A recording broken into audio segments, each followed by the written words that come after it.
Wafrica TV, au-delà des idées reçues.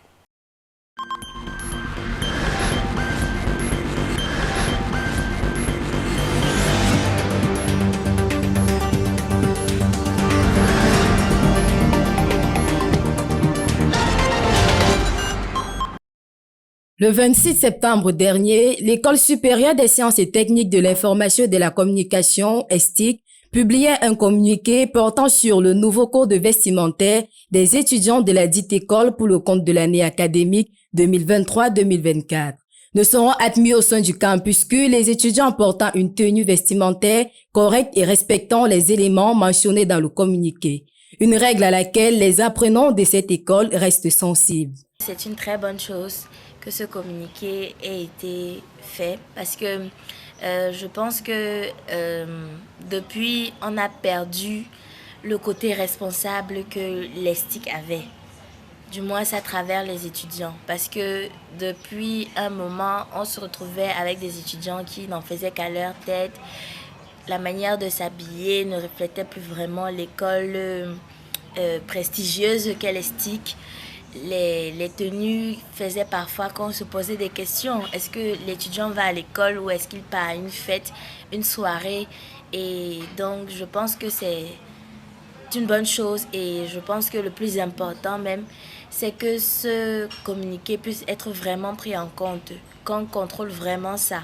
Parce que si on le fait juste pour le faire, ça ne sert à rien. Mais si on le fait et qu'on le prend vraiment en compte, je pense que ça va permettre que une certaine discipline puisse revenir à l'école.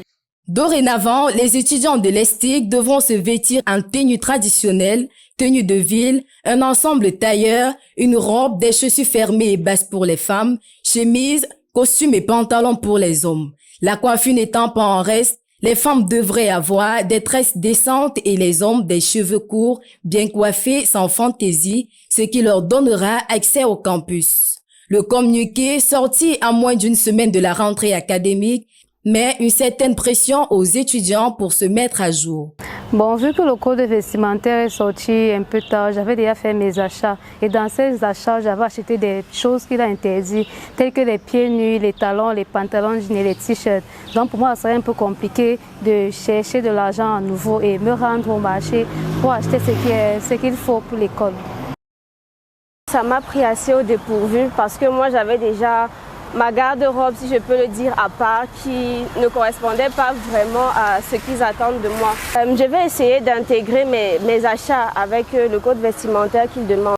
Cependant, sont strictement interdits les mèches de couleur vive, les rastas trop longs, les talons trop hauts, les piercings et les tatouages, les collants, les sandales, les culottes et les parfums aux senteurs extravagantes.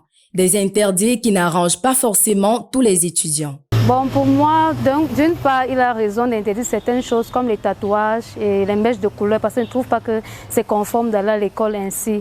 Mais d'une autre part, c'est un peu exagéré pour les étudiants de l'université qu'on nous interdise des pantalons jeans et des chaussures ouvertes et des talons. Pour moi, c'est un peu exagéré. Et puis, c'est peut-être frustrant parce qu'on ne sait pas ce qui nous attend à l'école, à la rentrée.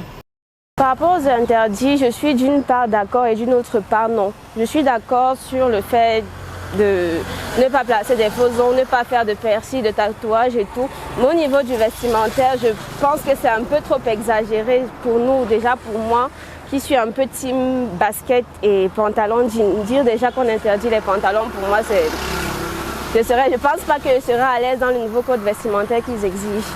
Le code vestimentaire est un ensemble de signes permettant de s'intégrer au sein de la société ou au contraire de s'en démarquer. Ainsi, la façon de s'habiller peut être un signe révélateur non seulement de l'apparence à une société donnée, du statut social, de la profession, du statut matrimonial, mais aussi de l'obédience religieuse. Il reste tout de même à noter que le code vestimentaire est une norme sociale non écrite et toutes les sociétés humaines en comportent un qui est compris et adopté par ses membres.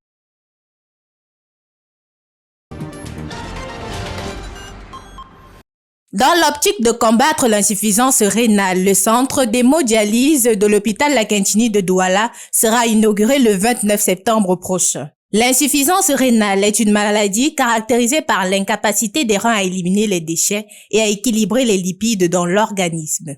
Selon les estimations du ministre de la Santé publique, 13% de la population adulte au Cameroun souffre de maladies rénales, dont 333 000 malades dans la ville de Yaoundé. Tributaire du diabète et de l'hypertension, l'insuffisance rénale est cause d'une hyperglycémie diabétique induite d'une détérioration des petits vaisseaux au niveau des glomulaires, ce qui entraîne le plus souvent un dysfonctionnement des reins.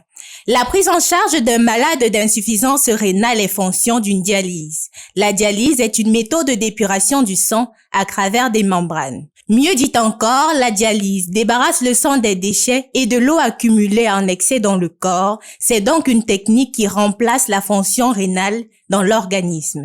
Une dialyse peut durer jusqu'à 4 à 5 heures de temps dans la journée et aller jusqu'à 10 heures dans la nuit. Le patient pendant cette période est branché par le cathéter de dialyse à une machine appelée cycleur. Il existe par ailleurs deux types de dialyse, la dialyse péritonéale et l'hémodialyse. L'insuffisance rénale reste jusqu'à ce jour une maladie incurable. Seule une prise en charge soignée et régulée est conseillée par les spécialistes de la santé pour maintenir le patient en vie. Le Cameroun compte très peu de centres consacrés à la prise en charge de cette maladie, raison pour laquelle l'inauguration du service neurophologique sera présidée par le ministre de la Santé publique Manaouda Malachi à l'hôpital La Quintini de Douala.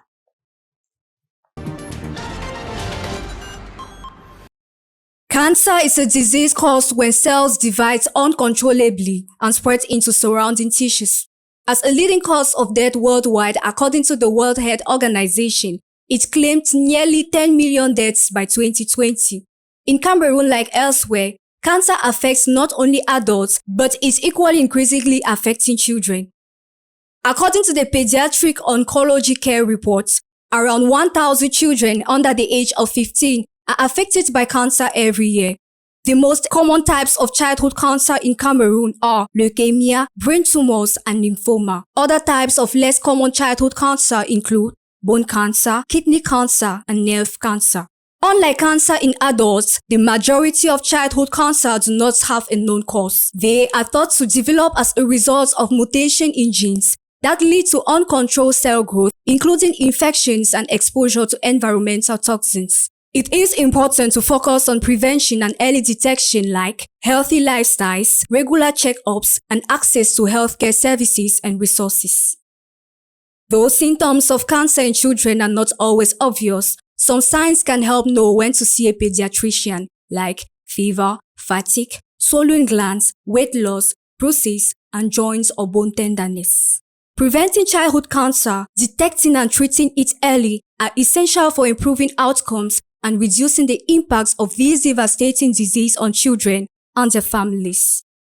The World Health Organization's Global Initiative for Childhood Cancer, established in 2018, brings together stakeholders from around the world and across sectors with a joint goal of increasing the survival rates of children with cancer globally to at least 60% by 2030, while reducing their suffering and improving their quality of life.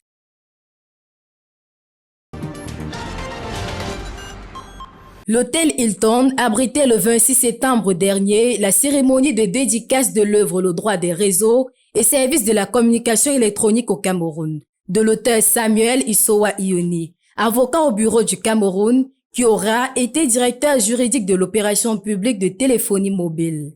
On prit part à cette cérémonie de nombreuses personnalités parmi lesquelles le président du conseil régional du Sud, Emmanuel Mveu, Madame Piete Koudel, qui a fait la préface du livre, Esaïe Ngacha, qui a écrit la postface, et le professeur Salomé Giacomo Essiane, directrice de l'école normale supérieure de l'enseignement technique des Bolova, qui a fait la note de lecture de l'ouvrage en question.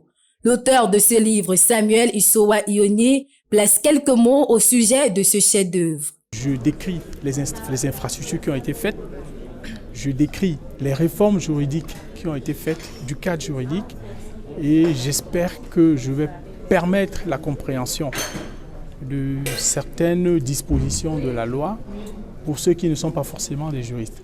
C'est une contribution certes, mais c'est aussi un appel à la sensibilisation.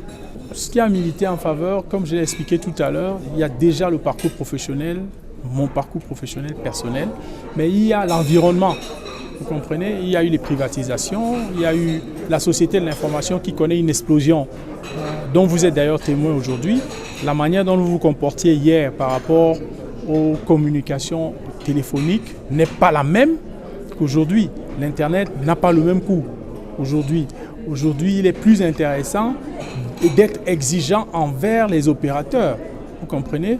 Nous sommes protégés, nous, en tant que consommateurs. Il y a un cadre juridique qui est bien établi et qu'on peut mettre à profit pour revendiquer ses droits.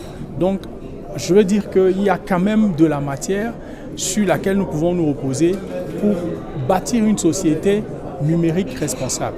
Et comme j'ai coutume de le dire, l'Internet n'est pas un no man's land juridique. C'est-à-dire que ce n'est pas parce que vous êtes dans Internet que vous pouvez tout faire. Sachez qu'en faisant ce que vous faites, vous répondrez des règles de droit relatives à la société ou au secteur auquel vous êtes confronté. Donc, c'est une modeste contribution, mais lorsque je parcours aussi, je me rends compte qu'il fallait le faire. Parce que dans le domaine télécom, j'ai été pratiquement 15 ans directeur juridique. Je cherchais la jurisprudence du Cameroun, je cherchais la documentation du Cameroun, je cherchais à comprendre. Donc du coup, j'ai pensé qu'il fallait aider en faisant cette production-là. Le droit des réseaux et services de la communication électronique au Cameroun a été publié aux éditions Harmattan en 2023.